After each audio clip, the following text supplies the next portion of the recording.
Hello, everyone. Welcome to Grid Live Wrap Up. Joe Samaniego here, and we have Ben Schneider from Grid Encore and LastCar.info. Ben, thank you so much. How's the weekend going for you? Especially odd weekend. NASCAR's later tonight. Formula E, we recapped yesterday, and we only got World Rally today to discuss.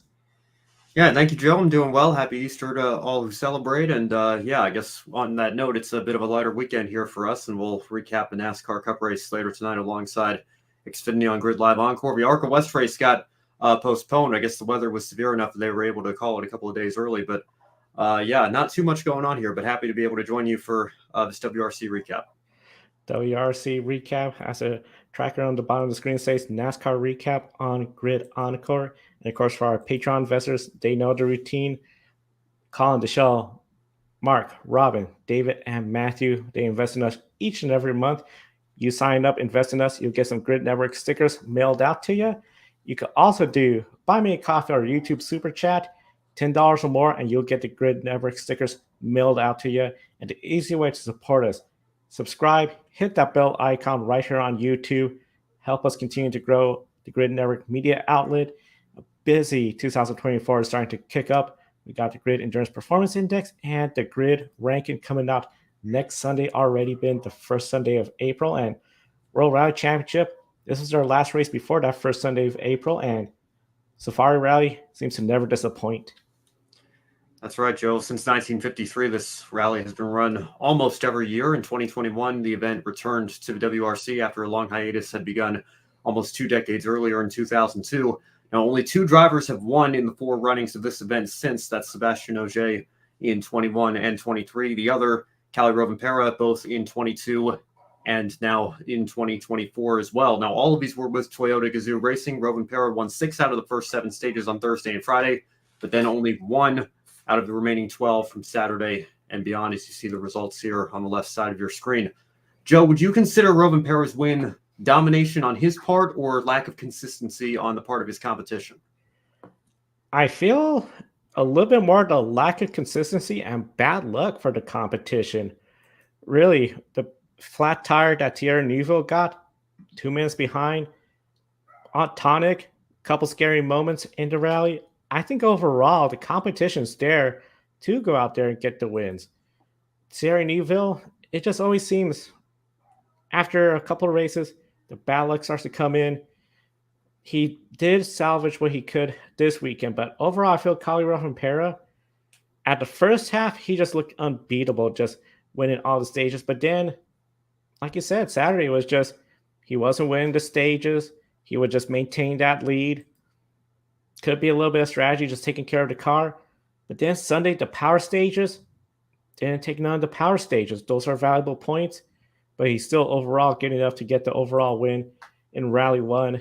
So I think this was really interesting because I think a lot of people, they'll see the headline and they just think he dominated, especially they saw the first half stats Thursday, Friday. But you look at Saturday, Sunday, different story. And if Thierry Neuville especially didn't have that flat tire, the bad luck, I think he could have been contended for the win throughout all 4 days.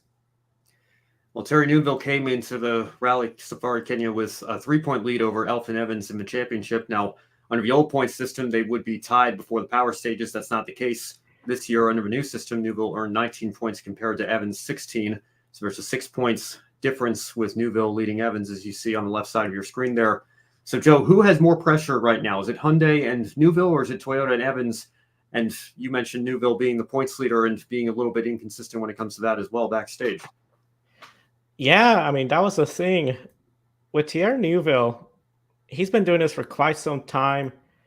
A lot of people seem to pick him some point to get that championship, be in contention for the championship.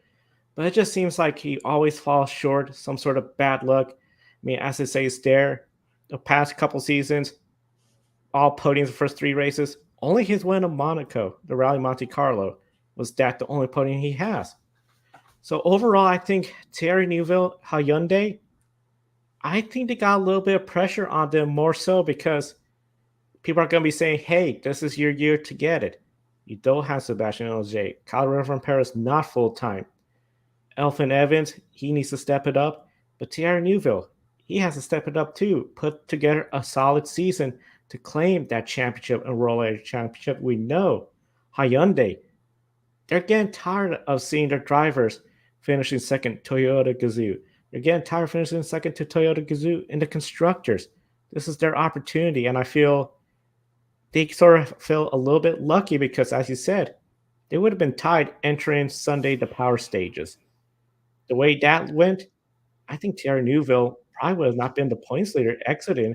Could be Elfin Evans. Of course, we all know as the format changes with this format and the way the points are awarded, different strategies. So could never know exactly what would have happened with the old format. But I feel Hyundai, Neuville, the pressure's starting to pick up on them, and you got to be careful with that pressure not to start making mistakes, especially as we got still 10 races to go. Well, let's keep with the theme of pressure here. We've got Kalle Rovanpera, the second part-time driver to win. So that means among their full-time drivers, Toyota Gazoo, still looking for a win for those two drivers there. Neuville, the only full-time driver to win this year at Monaco. But like you mentioned, Joe, only 3 races in, so still plenty of time for the other full-timers to do so. But Elfin Evans, Takamoto, Katsuda, how much pressure are they under given the current situation? I gotta say, for Elfin Evans especially, he has come very close to championships, but he always had Kalle Rovanpera, Sebastian Ogier in the way to get the championship. A lot of people are anticipating he's going to be the next Toyota Gazoo driver to deliver that championship. If it comes down to him and Thierry Neuville, if Thierry Neuville gets the championship, people are going to be saying the Toyota Gazoo streak is over, and Elfin Evans was the driver to not live up to the performance level set by Kalle Rovanpera and Sebastian Ogier. That is a lot of pressure, I feel, that could start building up. Elfin Evans, I think overall he is very talented. He could go out there and get the championship, but a lot of folks are going to be wondering what's going on with that team, and he has to go out there get the win because Kalle Rovanpera showed he could get that win. Sebastian Ogier was looking really good at Monaco for a while, had some issues. Elfin Evans needs to step up. Katsuta, I feel overall he is improving. He's not making the mistakes in the past, crashing out, having issues. He just got to step up that performance, which overall, I got to say, when it comes to performance, that's asking a lot for World Rally drivers. The conditions, the different, I mean, we've had Monaco, mostly tarmac, Sweden, snow and ice, and then we come to Kenya, dirt, heavy mud. It was a very different 3 races. So it's going to be really interesting to see how Toyota Gazoo responds for the next race. And I think that's really going to be important because then we'll be down to 9 rally events after the 4th round. Very short season in World Rally Championship. On that note, like you mentioned, 3 races down, 10 to go. So still some time for everybody else in the field. But the new point system is keeping it close for everyone. But Joe, there's only 6 full-timers this year. Does this season's championship feel like it's lacking some competition given such a low number? I got to say, I do feel it's lacking competition and lacking excitement. I almost want to compare it to what we've seen in the past when, and I know for fans that don't follow NASCAR might be a little bit different, but in the Truck Series, the Xfinity Series, back then when we didn't have a rule on Cup Series drivers coming in running those races, sometimes they'll go get the championship like Kevin Harvick, Brad Keselowski, but those were drivers that had raced in the Xfinity, stepped up to the next level, and then came back.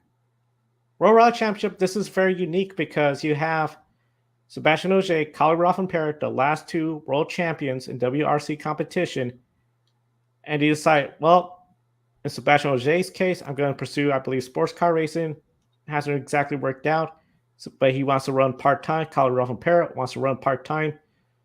And so they're part-time, potentially looking at other options, and then they come back. So this isn't like a case of a feeder series where you have a past champion or a driver that stepped up, come back. You're having essentially drivers that are at the top of the game in World Rally, come in here, racing, and getting the wins over the full-time drivers. I feel it does take away that element of a feud when it comes to the championship, especially Thierry Neuville, Elfin Evans. I think a lot of talk should be about those two going on. How different would everything be if we didn't have the part-time drivers winning the races? I think it would be a much closer competition. Overall, I think the point structure, it just makes it harder to predict how the points are going to be awarded by the end of the race weekend, which I think just further lowers the interest, makes it just harder to follow. For World Rally Championship fans, this is the premier level of rally racing. If you're a true rally fan, this is everything you care about. But for the casual fan, especially to start diving away from F1 or NASCAR, expanding to other forms of motorsports, because visually, World Rally, when you see these cars flying through the air, the different conditions, mud, snow, tarmac, the scenes of Monaco racing up the mountains, I think it's very much a sport people could really pick up. But when you have a point system which it's hard to explain to folks, especially compared to other motorsports, and then part-time drivers coming in, winning the races, and they're not showing up for other events, I do think it just makes it where it feels it is lacking this year compared to past year, and something maybe World Rally would want to address. I know having more full-time drivers I think will be great, and I don't know if limiting part-time drivers will be an option, but I feel like it's just lacking compared to the other series in the grid ranking. Well, we'll keep an eye on the standings as we continue on here. Looking ahead to the upcoming schedule, Rally Croatia is 19 days away for WRC drivers and teams. Toyota has won that event every year since the WRC came back in 2021. Elfyn Evans won last year, Kalle Rovanpera in 2022, and Sebastian Ogier in 21. So, Joe, we talked a lot today about Thierry Neuville and Hyundai. How critical will this rally be for that pairing there? This is going to be the big test for Thierry Neuville and the Hyundai team. Elfyn Evans has to feel pretty good coming into this race. Toyota Gazoo Racing has to feel pretty good because they've won this event last year. This is where I think their strength is really going to show with that car in Rally Croatia. We got gravel, tarmac, so it's going to be very different again, but very similar to what we had in Monte Carlo. Granted, Monte Carlo, it's January, you're up in the mountains, so you have some freezing conditions. It's going to be different here. Overall, if Thierry Neuville, in my opinion, leave with the points lead after this event, I think he has a very legitimate shot at winning the championship. But Elfyn Evans, he's going to be pushing him really hard. I think this is a great opportunity for Elfyn Evans to try to push hard enough to where he makes a mistake, goes out there trying to get kept up, Thierry Neuville, makes an error, and it's done for. We take the points lead away. I think that is very possible. So overall, I think you're going to see a very intense Rally Croatia over the 4 days there. I'm hoping we see something where we've seen in the past where you have the lead being changed between those two back and forth over and over. Tonic, though, he could be a spoiler. I think he's somebody to watch. Just not having the luck again when it comes to this year with Hyundai. I think overall he has a potential to be that spoiler. But for Thierry Neuville, Hyundai, I think they have to circle this race as, okay, we got to go out there and we have to leave with the championship, because you leave with the championship lead, I think people are going to be talking about you're the real deal. If they don't leave with the championship lead, worst case, crash, mistake, fall behind, people are going to be talking about, looks like it's going to be the same thing, and maybe you're trying to catch up to Elfyn Evans. All right, we'll leave it there, Joe. WRC and Formula E both done for the weekend. Of course, NASCAR later tonight. And a reminder, as you see on the bottom of your screen, tomorrow we will recap that with Brandon Crossland on Grid Live Encore. But, Joe, so far, what is your shining moment from the two events that we've had? Shining moment so far, it's going to seem a bit random, but especially it gave me a good laugh. Adrian Formey from World Rally Championship, if you saw his interview after Saturday's races, he went on the air, and as he was talking, he started bringing his hands up, just like Ricky Bobby. And of course, after one of the stages, he was saying, I've seen Talladega Nights. That was just shake and bake. That has seemed to got a lot of folks looking at World Rally Championship. It seems to have gone viral. I think it really shows how, with motorsports, I know we've talked on the air about, which one's having the better championship, which one's having the best competition. But at the end, we love all forms of motorsport. And to see Adrian from France talking about Talladega Nights, having fun at this race weekend where he came home third place. A very good effort for that Ford team. Very exciting. I think that is my shining moment just because it did bring a smile to. It's been a pretty good race weekend. I think the weekends before we had some thrilling races. Formula E Tokyo, it went all right. We had an exciting last lap battle, but not as exciting as the prior race weekend. This one, Kalle Rovanpera just kept the distance away. So hopefully the NASCAR race produces some more shiny moments. I want to give a call to Max Gunther and Oliver Rowland in the Formula E race this weekend. A great battle between those two. And Oliver Rowland, after taking pole position, coming up just short, it feels like he's knocking on the door of finally breaking through and getting a win. But great battle over there, and great things happening throughout the world of motorsports this week, despite it being a bit of a lighter week for us here on this Easter weekend. But again, like I mentioned, you can catch us on Grid Live Encore tomorrow. We'll recap the Cup Series race along with the Xfinity Series race. And speaking of viral moments, maybe not a shining moment, but certainly one that caught a lot of people's attention with Joey Gase throwing his entire rear bumper at Dawson Cram. So a lot of things we'll have to talk about and recap on tomorrow's show. Make sure you tune in. A lot to recap on Grid Encore tomorrow, and be sure to subscribe to us right here so you don't miss tomorrow's Grid Life Encore. Big thank you to our investors calling the show, Mark, Robin, David, and Matthew, for investing in us. They get Grid Network stickers sent out to them in the mail. You can also do YouTube Super Chat or buy me a coffee. If you're not watching us live, you have the option of just hitting that thanks button. And of course, subscribe, hit the bell icon. Visit our website, gridranking.com. Matthew Burrow will have the article after the race for the NASCAR Cup Series. And of course, communication or journalism. Is that your background? Love motorsports? Check out our LinkedIn page.